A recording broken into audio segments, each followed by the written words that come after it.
कैसा ये इश्क है।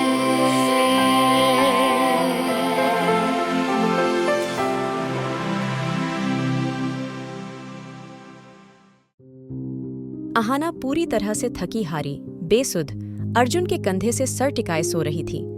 ये पहली बार था जब अहाना ने अर्जुन के इतने करीब आकर बिना किसी डर के उसके कंधे पर सिर रखकर आराम किया था। वरना अर्जुन, जो कि एक डेविल था, आज तक किसी को इतनी नजदीक आने नहीं देता था। अहाना का हाथ अर्जुन के मजबूत हाथों में था, जिसे उसने बहुत प्यार से पकड़ा हुआ था। उस हाथ की पकड़ में उसके दिल की सारी बेचैनी छुपी थी। थोड़ी ही देर में गाड़ी खूबसूरत सड़कों से होती हुई सिंह मैंशन पहुंच चुकी थी।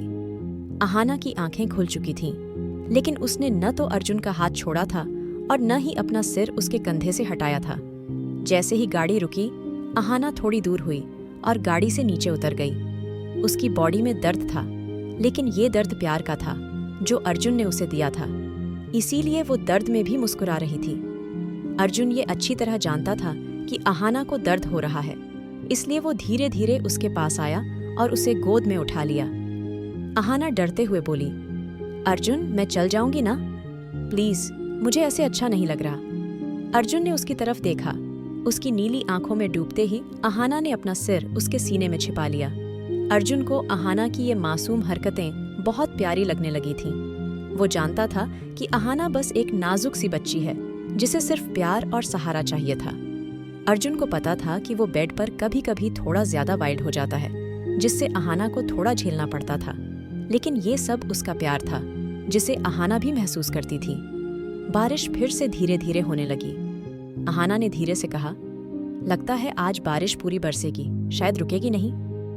अर्जुन ने उसकी बात सुनी और उसके कान के पास जाकर बोला, क्यों बीवी, तुम्हें बारिश पसंद नहीं? अहाना ने अपनी सांसें संभालते हुए अर्जुन की शर्ट में अपना सिर और अंदर घुमा लिया। अर्जुन बस मुस्कुरा दिया। फिर अर्जुन ने अहाना को गोद में उठाया और अपने कमरे में ले आया। उसने डिम लाइट ऑन किया और अहाना को बेड पर आराम से लिटाया। मैं अभी आ रहा हूँ, यहाँ से मत हिलना, अर्जुन ने धीरे से कहा और अहाना ने सिर हिलाकर हाँ कहा। कुछ देर बाद अर्जुन नहा धोकर और भी फ्रेश होकर वापस आया। अहाना ने थोड़ी उठते हुए कहा, मुझे भी तो नहाना था, लेकिन अर्जुन ने उसकी बात को नजरअंदाज कर दिया। अहाना ने धीरे से एक कदम बढ़ाया ही था कि अर्जुन ने उसका हाथ पकड़ लिया और अपने पास खींच लिया। बीवी, तुम्हें समझ नहीं आती? मना किया है ना, तुम्हें नहाने की कोई जरूरत नहीं। इतनी नाजुक हो तुम अभी। मौसम भी देखो, बारिश हो रही है, ठंड लग जाएगी। चलो चुपचाप बिस्तर पर बैठो, अर्जुन ने प्यार और थोड़ा गुस्से में कहा। अहाना धीरे धीरे बिस्तर पर बैठ गई। अर्जुन ने एक स्प्रे निकाला और उसके पास आकर बोला, कपड़े उतारोगी या मैं उतार दूं? अहाना हैरान होकर उसे देखने लगी। अर्जुन ने पास बैठते हुए धीरे से कहा, तुम्हारे शरीर में दर्द है, ये स्प्रे लगा लेंगे तो आराम मिलेगा। अहाना जानती थी कि अर्जुन सही कह रहा है। उसने धीरे धीरे अपनी ड्रेस का हुक खोलने की कोशिश की, लेकिन खुल नहीं पाया। अर्जुन ने उसका ठंडा, कांपता हुआ हाथ पकड़ लिया। अहाना को ठंड बहुत जल्दी लग जाती थी। ये बात अर्जुन अच्छी तरह जानता था। अर्जुन ने अहाना को धीरे से पलटा और उसकी ड्रेस को धीरे धीरे उतारना शुरू किया। अहाना ने अपनी आंखें बंद कर लीं। अहाना की नाजुक, सफेद कमर अब अर्जुन के सामने थी। कुछ ही देर में उसके सारे कपड़े उसके शरीर से हट चुके थे। अर्जुन ने पहले उसकी कमर पर, फिर गर्दन पर धीरे धीरे किस किया और फिर उसके शरीर पर स्प्रे छिड़का। अब अहाना काफी बेहतर महसूस कर रही थी। अर्जुन ने उसे धीरे धीरे बिस्तर पर लिटाया और उसके माथे पर प्यार से किस किया। तुम थोड़ी देर सो जाओ, अच्छा महसूस करोगी, मैं यहीं हूं, उसने कहा। अहाना थोड़ी चौंकी, पर मेरे कपड़े? अर्जुन ने गुस्से से उसे देखा। बीवी, यहां मेरे अलावा और कोई दिखता है क्या? अहाना ने सिर हिलाया। नहीं, और कोई आएगा भी नहीं। इससे पहले कि तुम्हें देख के मेरा कंट्रोल फिर से खो जाए, थोड़ा सोने की कोशिश करो। अर्जुन की बात सुनते ही अहाना गले लगाकर सो गई। अर्जुन लैपटॉप लेकर सोफे पर बैठा काम करने लगा, लेकिन जब उसने देखा कि बेचैन आत्मा पूरे कमरे में घूम रही है तो उसने सिर पकड़ लिया। फिर वह लैपटॉप उठाकर बिस्तर पर आकर बैठ गया। अहाना को जब महसूस हुआ कि कोई उसके पास आकर बैठ गया है तो उसने हल्का सा कंबल नीचे किया और अपनी थोड़ी सी आंखें खोलकर देखा तो अर्जुन नीली आंखों से उसे घूर रहा था। उसने जल्दी से कंबल को फिर से ढक लिया। फिर अर्जुन ने उसे अपनी गोद में खींच लिया। अब अहाना अर्जुन की गोद में लेटी थी। उसका सिर अर्जुन के कंधे से लगा था, पूरा शरीर उसके ऊपर था। अर्जुन जानता था कि अहाना ऐसे नहीं सोएगी, इसलिए उसने जानबूझकर उसे अपने करीब लिया था। कुछ ही देर में अहाना की गहरी सांसें अर्जुन की गर्दन पर महसूस होने लगीं। अर्जुन बार बार अपना कंट्रोल खो रहा था क्योंकि अहाना बिना कपड़ों के उसके ऊपर थी। लेकिन अर्जुन उन लड़कों में से नहीं था जो हवस में खो जाएं। वह खुद को बहुत खूबसूरती से कंट्रोल करता था, चाहे वो जंग हो, मोहब्बत हो या इमोशन। अर्जुन उन लोगों में से नहीं था जो सिर्फ शरीर की चाहत में अपना आपा खो देते थे। इसलिए आज तक सबसे हॉट मॉडल्स भी उसके सामने टिक नहीं पाईं। अर्जुन ने धीरे से अहाना के बाल पीछे किए और उसकी गर्दन पर एक प्यार भरा लव बाइट दिया। फिर धीरे धीरे उसने अहाना की कमर को किस करना शुरू किया। अहाना के हाथ नींद में ही अर्जुन के बालों में कसकर थे। अब वह बिल्कुल सुकून की नींद सो रही थी। अर्जुन ने उसे अपने सामने करवाया। अहाना का चेहरा उसके सामने था। उसने अपनी टांगें उसके ऊपर रख लीं और उसके होठों पर अपने होठ रख दिए। अर्जुन का दूसरा हाथ अहाना की कमर पर था। उसकी उंगलियां धीरे धीरे कमर पर घूम रही थीं। कुछ ही देर में दोनों गहरी नींद में खो गए, एक दूसरे की सांसों में घुल मिल गए। किसी को होश नहीं था। अर्जुन ने उसकी बात सुनी और धीरे से उसके कान के पास जाकर बोला, क्यों बीवी, तुम्हें बारिश पसंद नहीं? अहाना ने अपनी सांसें संभालते हुए झिझक के अर्जुन की शर्ट में अपना सिर और थोड़ा अंदर तक घुसा लिया। अर्जुन बस मुस्कुरा गया उसकी ये मासूमियत देखकर। फिर अर्जुन ने अहाना को गोद में उठाया और अपने कमरे की तरफ चल पड़ा। कमरे की डिम लाइट ऑन की और उसे धीरे धीरे बेड पर लिटाया। मैं अभी आ रहा हूं, यहां से मत हिलना, उसने प्यार भरे लहजे में कहा। अहाना ने सिर हिलाकर हाँ किया। कुछ ही देर में अर्जुन वॉशरूम से वापस आया। नहाकर वो और भी ज्यादा फ्रेश और तरोताजा लग रहा था। अहाना ने थोड़ा उठते हुए कहा, मुझे भी तो नहाना था। लेकिन अर्जुन ने उसकी बात को अनसुना कर दिया। अहाना ने धीरे धीरे उठकर एक कदम बढ़ाया। तभी अर्जुन ने उसका हाथ पकड़कर वापस अपने पास खींच लिया। बीवी, तुम्हें एक बात समझ नहीं आती, अर्जुन ने प्यार और थोड़ा सख्ती से कहा। मैंने मना किया है ना, तुम्हें अभी नहाने की कोई जरूरत नहीं। इतनी नाजुक हो तुम अभी। मौसम देखो, बारिश हो रही है, ठंड लग जाएगी। चलो चुपचाप बिस्तर पर बैठो। अहाना धीरे से जाकर बिस्तर पर बैठ गई। अर्जुन ने एक स्प्रे निकाला और उसके पास आकर कहा, कपड़े तुम उतारोगी या मैं उतार दूं? अहाना ने हैरानी से उसकी तरफ देखा। जी। अर्जुन धीरे धीरे अहाना के पास बैठा। उसकी आवाज में एक मृदुता थी जो सीधे दिल तक उतर रही थी। अभी तुम्हारी बॉडी में दर्द है, ये स्प्रे कर दूंगा, ये दर्द कम हो जाएगा। अहाना जानती थी कि अर्जुन सही कह रहा है। उसने धीरे धीरे अपनी ड्रेस का हुक खोलना चाहा, लेकिन वह नहीं खुल रहा था। अर्जुन ने उसके नाजुक कांपते हाथ को अपनी हथेली में ले लिया। हाथ ठंडे हो रहे थे क्योंकि अहाना को ठंड बहुत जल्दी लग जाती थी और ये अर्जुन से छुपा नहीं था। फिर अर्जुन ने धीरे से उसे पीछे पलटा दिया और सावधानी से उसकी ड्रेस को उसकी पीठ से हटाया। अहाना ने अपनी आंखें बंद कर लीं, जैसे पूरी तरह उस पल में खो गई हो। अहाना की सफेद नाजुक कमर अर्जुन के सामने खुल गई थी। कुछ ही देर में उसके सारे कपड़े उसके जिस्म से अलग हो चुके थे। अर्जुन ने सबसे पहले उसकी कमर पर, फिर धीरे धीरे उसकी गर्दन पर प्यार से एक एक किस किया। उसके बाद उसने अपने हाथ से स्प्रे निकाला और उसकी बॉडी पर लगाया। धीरे धीरे स्प्रे की ठंडी बूंदें अहाना की त्वचा को छू रही थीं, जिससे उसे आराम महसूस होने लगा। अब अहाना पहले से कहीं बेहतर महसूस कर रही थी। अर्जुन ने उसे प्यार से बेड पर लेटा दिया और उसके माथे पर हल्का सा किस किया। तुम थोड़ी देर सो जाओ, अच्छा महसूस करोगी, मैं यही हूँ। अहाना थोड़ी सी चौंकी और बोली, पर मेरे कपड़े। अर्जुन ने थोड़ा गुस्से से उसे देखा, पर उस गुस्से में भी एक ममता छिपी थी। बीवी, यहाँ मेरे अलावा कोई नजर आ रहा है क्या? अहाना ने हाँ में सिर हिलाया। और आएगा भी नहीं। इससे पहले कि तुम्हें देखकर मेरा कंट्रोल फिर से खो जाए, जरा सोने की कोशिश करो। अहाना ने अर्जुन की बात सुनी और बिना कुछ कहे अपने आप को उसके पास सिमटा लिया। अर्जुन उठकर लैपटॉप लेकर सोफे पर बैठ गया। काम में लग गया। लेकिन थोड़ी ही देर में उसने महसूस किया कि कमरे में कुछ अजीब सा है। उसकी नज़र बेड पर घूम रही थी और उसे लगा कि कहीं कोई बेचैन आत्मा उसके चारों ओर मंडरा रही है। उसने सिर पकड़ लिया और लैपटॉप उठाकर बेड के पास आकर बैठ गया। अहाना को जब महसूस हुआ कि कोई उसके पास आकर बैठ गया है तो उसने धीरे से कंबल नीचे किया और अपनी आधी खुली हुई आंखों से देखा। अर्जुन की नीली आंखें सीधे उसकी तरफ थीं। अहाना ने झट से कंबल को ऊपर किया, लेकिन तभी अर्जुन ने उसे अपनी गोद में खींच लिया। अब अहाना अर्जुन की गोद में थी। उसका सिर अर्जुन के कंधे से लगा था और पूरा शरीर उसके ऊपर था। अर्जुन जानता था कि अहाना इस तरह नहीं सो पाएगी, इसलिए उसने जानबूझकर उसे और करीब किया। कुछ ही देर में अहाना की धीमी धीमी सांसें उसकी गर्दन पर महसूस होने लगीं। अर्जुन का दिल बार बार अपना नियंत्रण खोने लगा था, क्योंकि अहाना बिना कपड़ों के उसके ऊपर थी, लेकिन वो कोई आम लड़का नहीं था जो अपनी इच्छाओं पर काबू नहीं रख पाता। वह उस खूबसूरती से खुद को संभालता था, चाहे वो जंग हो, मोहब्बत हो या इमोशन। अर्जुन उन लड़कों में से नहीं था जो हवस की आग में खुद को जलाते हैं, इसलिए आज तक सबसे हॉट मॉडल्स भी उसके सामने टिक नहीं पाईं। धीरे धीरे अर्जुन ने अहाना के बाल पीछे किए और उसकी गर्दन पर प्यार से एक लव बाइट दी।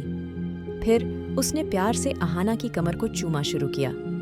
अहाना के हाथ नींद में ही अर्जुन के बालों में कस चुके थे और अब वह पूरी शांति से सो रही थी। अर्जुन ने अहाना को अपने सामने करवाया। उनका चेहरा एक दूसरे के सामने था। अर्जुन ने अपनी टांगें उसके ऊपर रख दी और उसके होठों पर अपने होंठ रख दिए। उसका दूसरा हाथ अहाना की कमर पर था। उंगलियां धीरे धीरे कमर के चारों ओर घूम रही थीं। कुछ ही देर में दोनों गहरी नींद में डूब गए थे, एक दूसरे की सांसों में खोए हुए। कोई होश में नहीं था। इधर दूसरी जगह सिया भी अस्पताल से वापस जा रही थी। तभी अचानक रास्ते में दो काली गाड़ियां आकर उसका रास्ता रोक गईं। सिया डर के मारे सामने की ओर देख रही थी। तभी उसके मुंह से एक नाम निकल गया, विराज। सिया ने चौंक कर सामने देखा। उसका दिल तेजी से धड़क रहा था। उसके होठों से अचानक निकला, विराज तुम। सामने खड़ा विराज, जो उसकी जिंदगी में कभी कभी एक काले बादल की तरह छाया था, शातिर मुस्कान के साथ बोला, क्यों बेबी, किसी और को एक्सपेक्ट कर रही थी क्या? सिया ने घबराते हुए हकलाते हुए कहा, ना ना ना, नहीं, मैं तो बस ऐसे ही पूछ रही थी कि इस वक्त तुम यहाँ क्या कर रहे हो। विराज की हंसी में तिरछापन था जो डर पैदा करता था। ओह, लगता है मेरी बातों का असर ज्यादा हो गया तुम्हारे ऊपर, है ना? इसलिए कॉलेज के नाम पर मटर गश्ती कर रही हो। याद है ना, मैंने तुम्हें साफ साफ कहा था उन दो दोस्तों के अलावा किसी से बात नहीं करनी है। पर लगता है मेरी बात तुम्हें समझ नहीं आई। अब भुगतो सजा, इसमें ही मजा आता है तुम्हें। और वैसे भी मेरी गर्मी भी कम नहीं हुई है कुछ टाइम से, अब उसे भी निकालना है। आओ जरा। इतनी बातें करते हुए विराज ने सिया का हाथ जोर से पकड़ लिया। ठीक उसी वक्त दूसरी तरफ से किसी ने सिया का हाथ पकड़कर जोर से खींचा। सिया पलटी तो सामने खड़ा था रोहन, जिसकी आंखों में आग की लपटें थीं। वह गुस्से से विराज को घूर रहा था। ओहो रोहन बाबू, यहाँ भी मिले आप।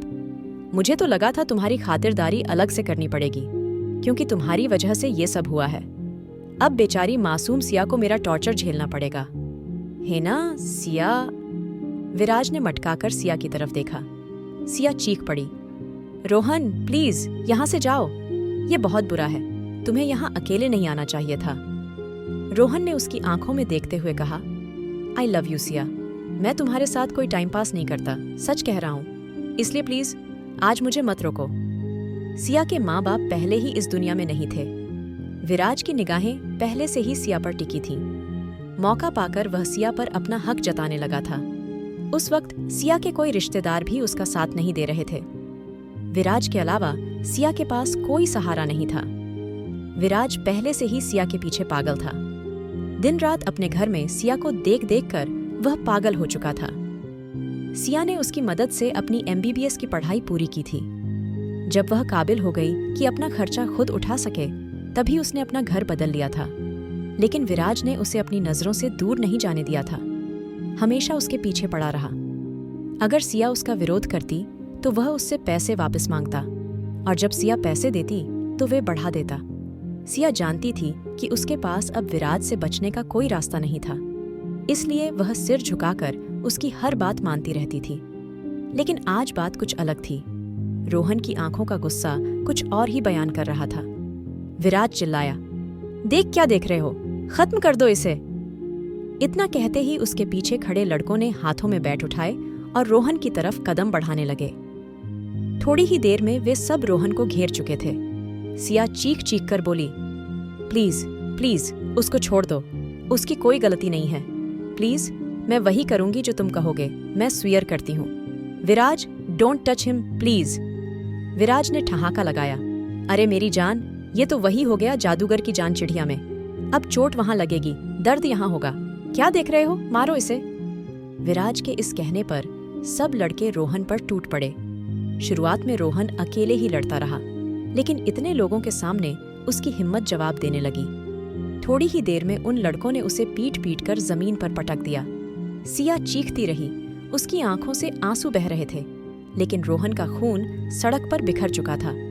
अब विराज सिया की तरफ मुड़ा, आओ मेरी जान, अब तुम्हें भी थोड़ा मजा देते हैं। आज सब अपनी गर्मी यहाँ निकालेंगे।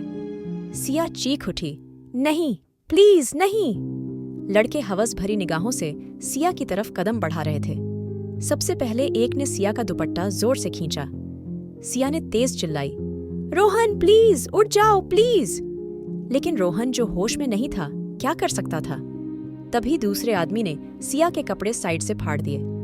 सिया की आंखों से आंसू बह रहे थे, गले से चीख निकल रही थी। गुस्से में उसने उस आदमी के हाथ को काट लिया, लेकिन अगले ही पल उस आदमी ने जोरदार थप्पड़ सिया के चेहरे पर जड़ दिया। सिया के होंठों से अचानक निकला, रोहन, और वह सुबक कर रो पड़ी। इसी बीच रोहन की आंखें अचानक खुल गईं। सामने का मंजर देखकर उसकी नसें खड़ी हो गईं। उसकी आंखों में आग जल रही थी। रोहन नफरत से उठा और साइड में रखी लोहे की रोड उठा ली। लड़कों ने पीछे देखा और उनमें से एक ने चाकू लेकर रोहन की तरफ दौड़ा, लेकिन रोहन ने उसके आने से पहले ही लोहे की रोड उसके सीने में घुसा दी। दूसरा आदमी नफरत से आगे बढ़ा, लेकिन रोहन ने उसका सिर पकड़कर दीवार में पटक दिया। रोहन ने उस आदमी के हाथ से बंदूक छीनकर सब पर गोलियां चला दी। अब सिर्फ विराज ही बचा था, जो सिया का हाथ पकड़कर खड़ा था। विराज पसीना पोंछते हुए बोला, देख, मेरे करीब मत आना, वरना इस बुलबुले को मैं अभी खत्म कर दूंगा। रोहन ने एक बार फिर सिया की तरफ देखा, जिसका चेहरा थप्पड़ के कारण लाल था और होंठों के पास खून था। रोहन का गुस्सा फिर से भड़क उठा। खून से सना सिर लेकर उसने चिल्लाकर कहा, तेरी हिम्मत नहीं कि तू उसका बाल भी बांका कर सके। और चाकू की धार से सिया का गला काटने से पहले ही रोहन ने गोलियां विराज के सीने में उतार दी। विराज ने सिया का हाथ छोड़ दिया और वहीं गिर पड़ा। सिया ये सब देख कांप उठी, लेकिन फिर भी वह भागते हुए रोहन के सीने से लिपट गई। उसका बदन कांप रहा था और रोहन की सफेद शर्ट खून से लथपथ हो चुकी थी। सिया ने जोर से उसे पकड़ लिया। रोहन ने उसका चेहरा हाथों में लेकर ऊपर उठाया और धीरे से कहा, डरने की कोई जरूरत नहीं, मैं यहाँ हूँ, वो कभी वापस नहीं आएगा। रोहन ने विराज की लाश की तरफ इशारा किया। सिया ने रोहन को और कसकर पकड़ लिया। आसमान में फिर बादल छाने लगे, क्योंकि बारिश का मौसम था। बारिश का पता ही नहीं चला कि कब शुरू हो गई। रोहन ने फोन निकाला और गुस्से में कहा, शास्त्री रोड पर जितनी भी लाशें हैं, सबको ठीक से निपटा दो, किसी को भी पता नहीं लगना चाहिए। ऐसे रेपिस्ट के साथ यही होना चाहिए जो लड़कियों की इज्जत को खिलौना समझते हैं। रोहन भले ही माफिया था, लेकिन अर्जुन का भाई भी था। उसकी रगों में भी माफिया का खून बहता था, जो वक्त आने पर किसी को भी जान से मार सकता था। रोहन ने डरी सहमी सिया को देखा, जो ठंड में कांप रही थी। उसने उसे गोद में उठा लिया और अपने सीने से लगा लिया। धीरे से उसने उसके कान में कहा, तैयार रहना मिसेज सिया, कल हमारी शादी है। अब तुम उस घर में अकेली नहीं रहोगी। And this is my order. Siya ने रोहन के सीने में अपना सिर गड़ाकर कहा। रोहन के चेहरे पर एक हल्की सी मुस्कुराहट फैल गई। क्या हो जाएगी सिया और रोहन की शादी? आखिर क्या करेगा अब अर्जुन? जानने के लिए सुनिए king of the mafia love saga. और अगर आपको एपिसोड पसंद आया तो लाइक, शेयर और सब्सक्राइब करना न भूलें।